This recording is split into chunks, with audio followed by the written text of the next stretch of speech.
I'm super excited about sharing something that I have been working on for the last few months. And I'm going to launch a special 8-part podcast series called What Do I Want Now?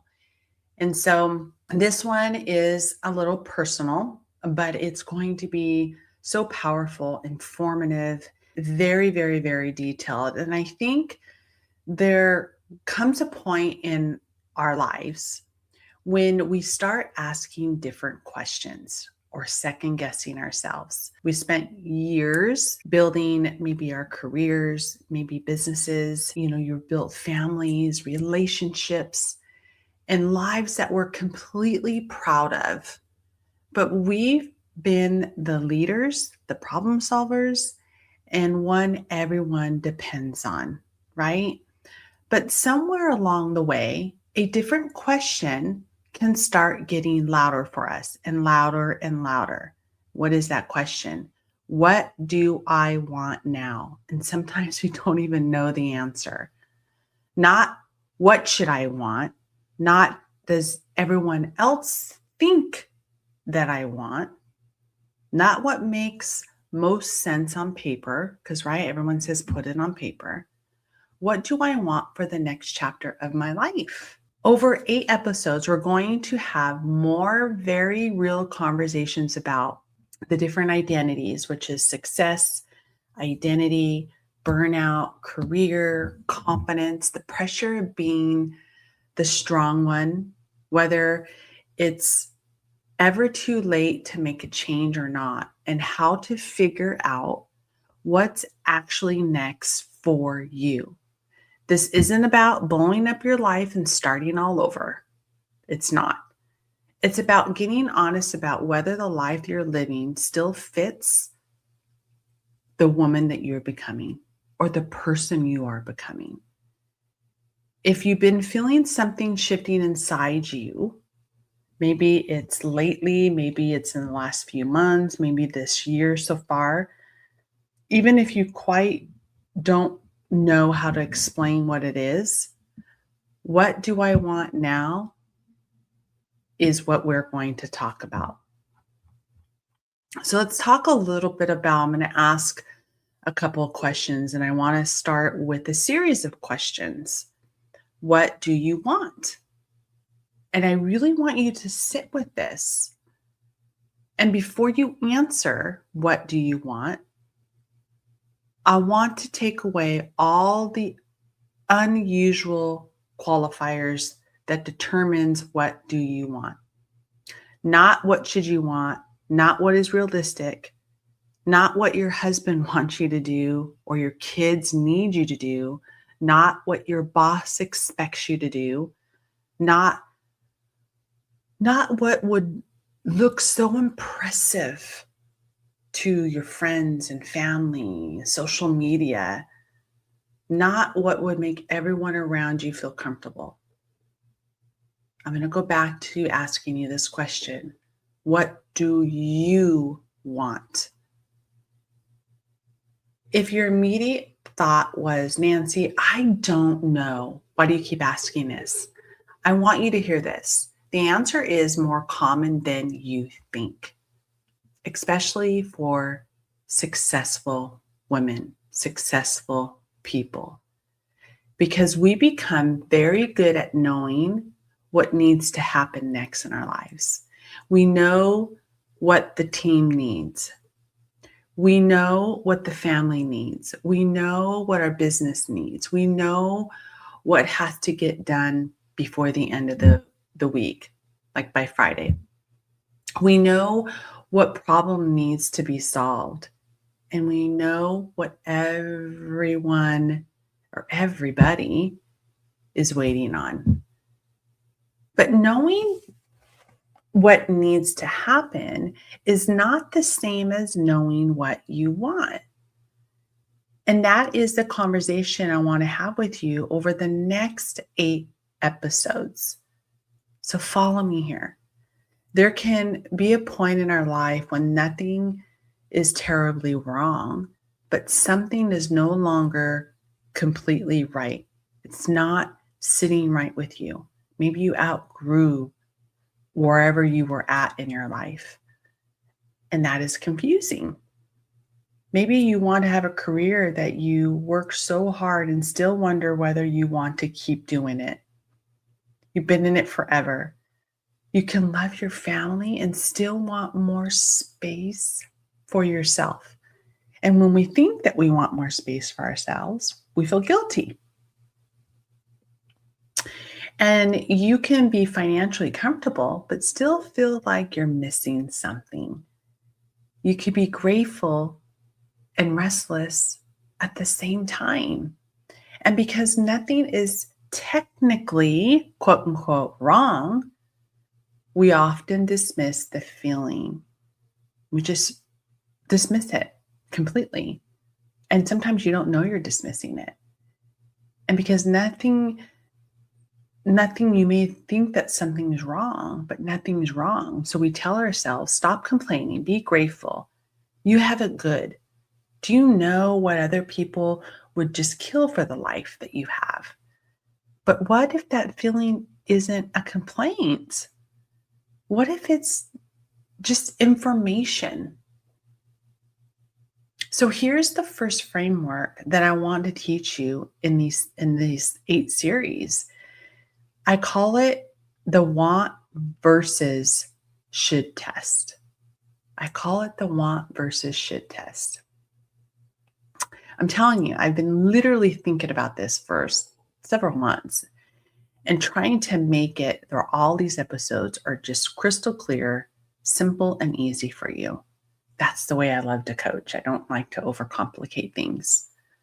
So taking something you say you want and ask yourself these 3 questions. And number 1 is, if nobody knew I chose this, what would I still want it? Let me repeat that really quick. If nobody knew I chose this, would I still want it? That question removes performance. Would you still want the title if nobody was impressed by it?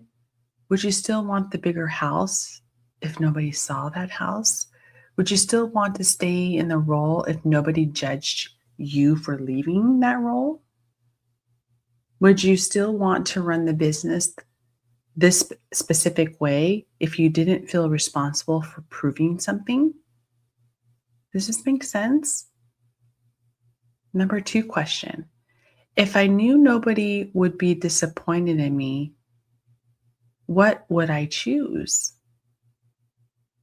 That removes the obligation.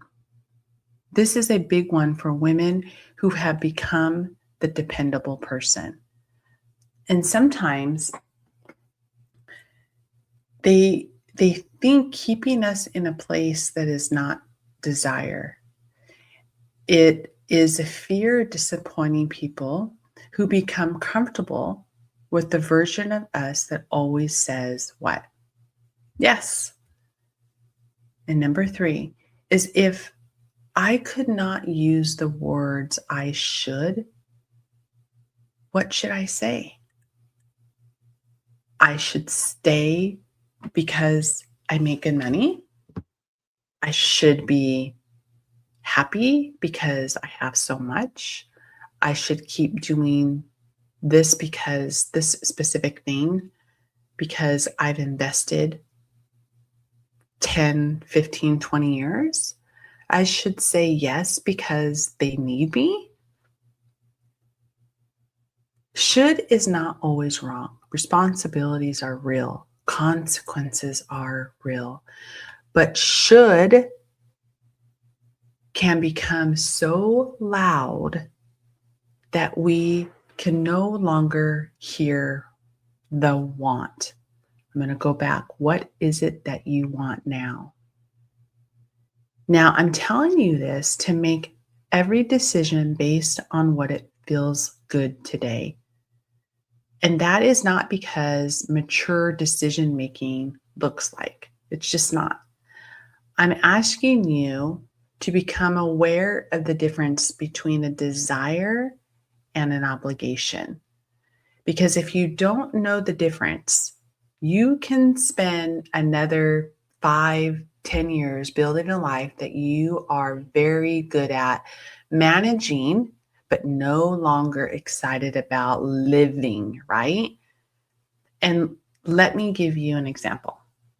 Imagine a woman who has spent 25 years climbing in corporate America. She finally has the title, the compensation, the authority, everything she wanted from the outside, living the life that she wants. But every Sunday night, she feels completely heavy, nervous, not looking forward to Monday. So she assumes she needs a new company because she feels so heavy. She needs to just leave. But when she explores that feeling and starts to look somewhere else, she realizes she doesn't hate the company. She doesn't even hate the leadership. She hates the fact that her entire life has become about being responsible. But what she actually wants may not be a recognition. It may be a redesign of her life. Maybe she wants to mentor more and operate less. Maybe she wants to build something on the side to keep her going. Maybe she wants to take a vacation without checking her emails all the time. This was me. Like what I'm telling you is me. It was me. Maybe she wants to stop being the answer to every freaking question, the go to person, the one that's on top of everything, the one that's giving the direction for everything, the one that can't even take a vacation as she feels guilty. Do you see the difference here? If she asks only, should I quit? She may never find the real issue. And sometimes you're so blind from what it is that you truly want, you just think that this is normal. So the better question is, what am I actually craving? And that is why clarity matters before action. And I want to tell you something else. You are allowed to change your mind about what success means, period. The woman that you were when you were at maybe 25 or 30 may have wanted achievement, all the money, the success, the recognition. At 40, maybe she wanted influence. At 50, maybe she wants freedom. And at 60, maybe she wants impact. Maybe she wants peace. Maybe she wants adventure, something different, something so simple. Maybe it's everything, right? I'm in my 50s. And let me tell you, that's why I wrote this. I want the freedom. I have a beautiful, successful coaching business, and I love the freedom. Is it easy? Nope. But it's what I make out of it. And that is the difference. None of those versions are wrong, right? None of these are. Growth means your definition can evolve. So here is your exercise this week. Remember, these are 8 episodes, and I'm going to leave you with an exercise for each episode. So either want to follow me, you want to learn. This is free that I'm giving you. I'm giving you the coaching, the advice, the personal experience. Take it and run with it. And if you choose not to, that's your decision. You're going to continue to stay stuck. So again, here's the exercise this week. Take a piece of paper and create 3 headings, okay? And you can create them like in 3 different columns, or whatever's easiest for you, because you might just have so much to say on this paper. Again, the first one is what I know I no longer want. And the second one is what I want more of. What do you want more of? And the third, What am I curious about? And notice that I didn't say, what is my 5th-year plan? What am I going to do in the next 5 years? Who cares about the next 5 years? I want you to focus on now. So the whole curiosity is enough for you right now. Take baby steps, one step at a time. Maybe you write, I don't want to be available 24/7. Maybe I want more meaningful work. Maybe you want to be more curious about starting your own business and what does that look like? Maybe you want to spend more time with your family, your kids, your husband. Maybe you want to travel. Maybe you want to lead at a higher level within your company. I don't know what I want, but I know I don't want to feel this tired anymore. I'm done. You have to get sick and tired to get sick and tired to come out of your damn comfort zone because that counts. The next chapter does not begin when you have every answer. It begins when you stop lying to yourself about the questions. So throughout this week, I want you to catch yourself every time you say, I should. I want you to pause and ask, is this truly my responsibility? Is this a choice? Or is this an old expectation that I have never challenged? This is not about becoming selfish, guys. It's not. It's about becoming intentional. Because you have to spend a lot of your life becoming who you need to be. And maybe now it's not the time to ask who you want to be. And that brings up right back from my first question. What do I want now? What do you want now? Not forever, not for everyone else. What do you want right now? Next week, we're going to talk about one of the biggest reasons successful women struggle to answer that question, and that's guilt. Because maybe you're thinking, yeah, Nancy, I have so much to be grateful for. Why am I not happier? We're going to talk about why gratitude and wanting to change can exist at exactly the same time. And it can. Want versus the should test. What I no longer want, what I want more of, what am I curious about? Remember that it was your exercise. What I no longer want, what I want more of, and what am I curious about? When was the last time that you asked what you want? Maybe you're not lost. Maybe you just want change. You can love your life and still want something different. I hope this episode was so enlightening to you, and I hope that you follow me for the next 7 episodes. Always remember that you have full control of the will. You can have and do anything you want. It is up to you, and you are the one that control it. Share this episode with a friend. I am so very grateful for you. With much love, Nancy.